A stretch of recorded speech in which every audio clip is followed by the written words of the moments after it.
Allez, on passe au focus à présent, gros plan sur une langue que l'on connaît bien ici à France 24, l'arabe. Dans le monde, 430 millions de personnes le parlent. L'arabe est tout sauf une langue rare. La France a donc voulu renforcer son enseignement dans les écoles publiques et cela pose problème. Les opposants évoquent un risque de communautarisme. Julia Bekrich, Annie Triboire et Philippe Maire ont mené l'enquête. جزائر مغرب À l'école primaire, au collège ou à Polytechnique, plus de 55 000 élèves apprennent la langue arabe. La plupart sont issus de l'immigration. Un enseignement qui a récemment fait polémique avec une question: peut-il, dans certains cas, être facteur de communautarisme? L'école est terminée, mais pour quelques élèves, retour dans la classe pour 1h30 de cours d'arabe facultatif. Un dispositif particulier, les ELCO, conçus en 1977 pour permettre aux enfants d'immigrés de garder un lien avec le pays d'origine.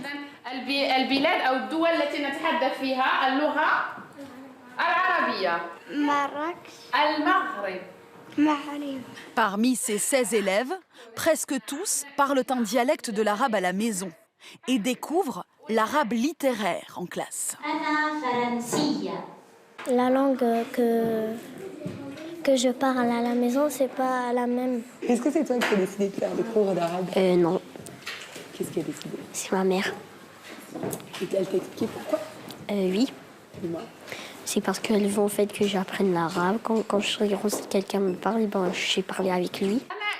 40 ans après leur création, ces cours ont-ils toujours leur place à l'école?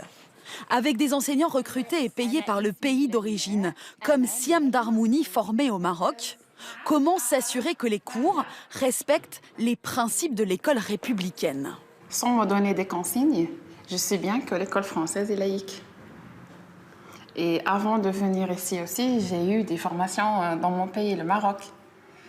Alors, je sais bien que je ne fais pas la religion. Et même au Maroc, on ne fait pas ça. Et même ma formation, ce n'est pas formation religieuse. Mais ces cours font grincer des dents plusieurs élus. La polémique s'est même invitée jusqu'à l'Assemblée nationale. Les enseignements de langue et culture d'origine, les ELCO, ont progressivement dérivé. Ils sont aujourd'hui un outil de repli identitaire et parfois même, comme le dit le Haut Conseil de l'intégration, de véritables catéchismes islamiques. Ne croyez-vous pas que l'introduction des langues communautaires dans les programmes scolaires encouragera le communautarisme qui mine la cohésion nationale? Ce jour-là, la ministre de l'Éducation rappellera qu'elle a déjà renforcé les contrôles de ces cours.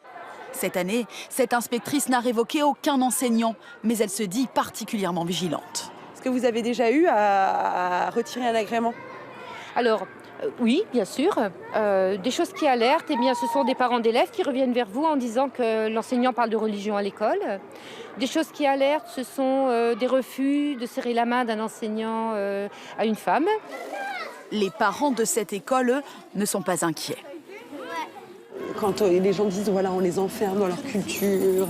Mais non, quand même. Pour moi, non. Comme je suis... Il y a un mélange entre... Comme je suis mariée avec un Français et moi je suis d'origine, il n'y a pas de gêne, il n'y a rien. Il n'y a pas de problème chez moi. J'ai des amis, pourquoi on apprend l'arabe? C'est pas mieux une autre langue et tout. Moi, je suis né en Tunisie. Quand je suis né en Tunisie, j'ai commencé à apprendre le français. Après, j'ai appris l'allemand. Et quand j'étais petit en Tunisie, je ne savais pas qu'un jour je venais en France. On ne sait pas l'avenir de quoi il est fait.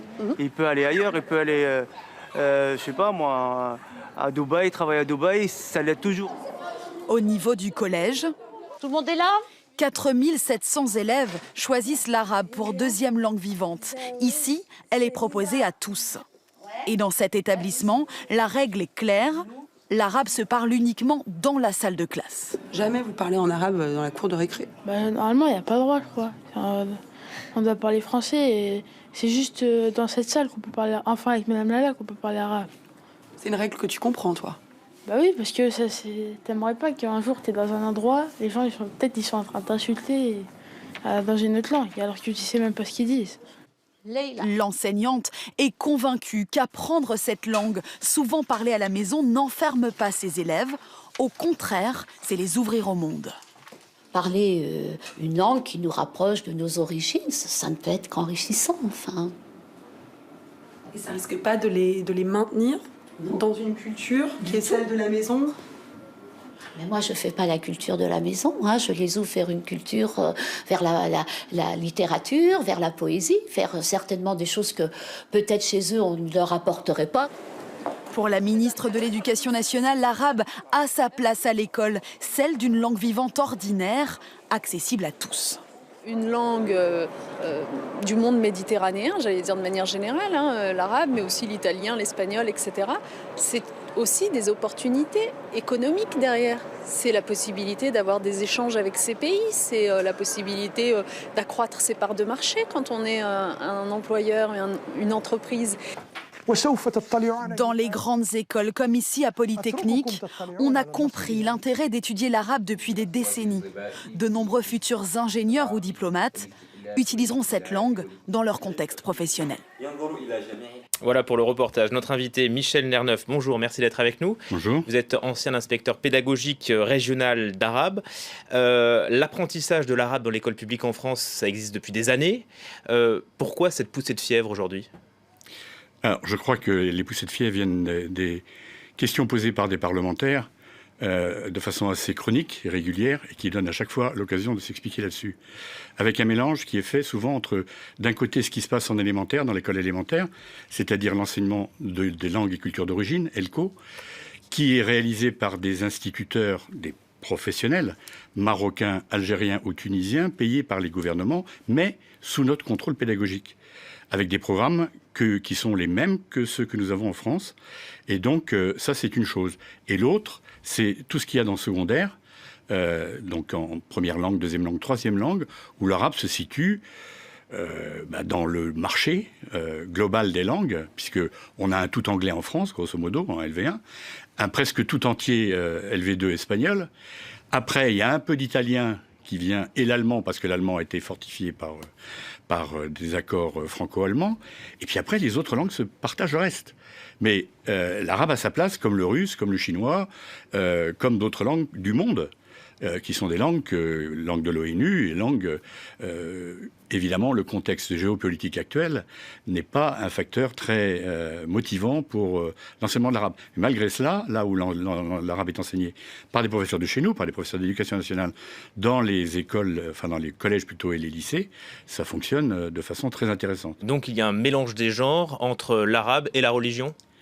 Il n'y a pas de mélange, les programmes sont des programmes laïques. Non mais sur ce que disent les opposants ? Oui, ce qu'ils disent. Mais moi j'ai été dans les classes. Moi je suis appelé, quand j'étais en fonction, j'ai été appelé par les inspecteurs d'éducation nationale de circonscription quand ils pensaient qu'ils pouvaient avoir un problème avec un enseignant. Et j'allais inspecter. Donc, il y avait des dérives ou pas ? Il n'y avait pas de problème de dérive. Il y a parfois des questions d'habitude par rapport à la laïcité qui sont prises dans les pays d'origine et qui ont besoin de se recadrer un peu ici. Mais en arabe, contrairement peut-être à d'autres langues, comme notamment le turc, on n'a pas du tout de problème où c'est très... c'est très marginal. Pour les opposants, l'autre argument, c'est que ça favorise le communautarisme. Qu'est-ce que vous répondez ? Moi, je ne dis pas que ça favorise le communautarisme. Ça permet à des jeunes qui, éventuellement, sont d'origine familiale arabe plus ou moins lointaine, de tout à coup de découvrir une langue qu'ils ne connaissent pas. Ils parlent un sabir, dans lequel ils mélangent des mots de dialectal et des mots de français. Et là, ils ont la possibilité de s'ouvrir à ce que la culture, la littérature, la poésie, la chanson arabe... Et c'est vraiment un autre monde. Et dans l'enseignement supérieur, l'apprentissage de l'arabe, lui, n'est pas stigmatisé comme il l'est il ne l'est pas au du CP tout. D'ailleurs, toutes les grandes écoles ont de l'enseignement de l'arabe.